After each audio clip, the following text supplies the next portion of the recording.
This is the Washington Times front page for Wednesday, September 27th, 2023. Thanks for joining us.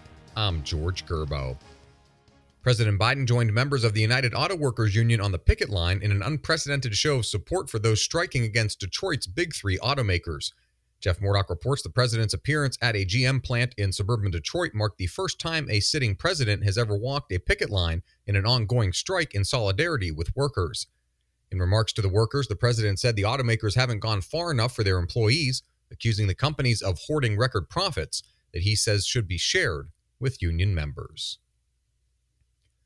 Calls have increased now to roughly half of Senate Democrats who want New Jersey Senator Bob Menendez to resign over bribery and public corruption charges. Ramsey Tutchberry reports those pressuring Menendez to step down include several senators up for re-election next year, the chair of the Senate Democratic campaign arm, and longtime ally and fellow Garden State Senator Cory Booker. Federal prosecutors in New York say Menendez and his wife accepted gifts from 3 New Jersey businessmen, including more than $500,000 in cash, gold bars worth more than $100,000, and a luxury car, in exchange for information that would benefit the businessmen and the Egyptian government. Many Republican presidential candidates are calling for strict limits in the wake of the Supreme Court ruling overturning Roe v. Wade, but former President Trump has been a dissonant voice.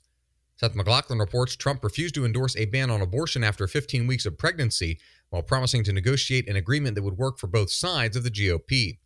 His stance worries some pro-life voters, who have constituted a large part of the Republican Party's base. Trump says the party must confront political realities, including the sense that anti-abortion stances are losing at the ballot box. Trump said abortion politics, not baggage or positions connected to him, caused Republican struggles in congressional elections last year. The Biden administration is in no hurry to finalize its proposed regulations extending Title IX protections to transgender students. After pushing back the release date from May to October, Valerie Richardson reports the Department of Education isn't expected to announce its Title IX proposals before November. The department isn't making further predictions on timing. A DOE spokesperson told Valerie the department received a historic number of comments on the upcoming regulations. The department plans to release the 2 final rules simultaneously. The Office of Management and Budget, which must review the finished product, received neither proposal as of Tuesday. And finally, for the first time in a decade, a military parade wound through Seoul, South Korea to mark the country's Armed Forces Day. Andrew Salmon reports the parade reportedly involved some 170 separate pieces of weaponry. A planned flyby of helicopters and advanced jet fighters was canceled, though, because of rain.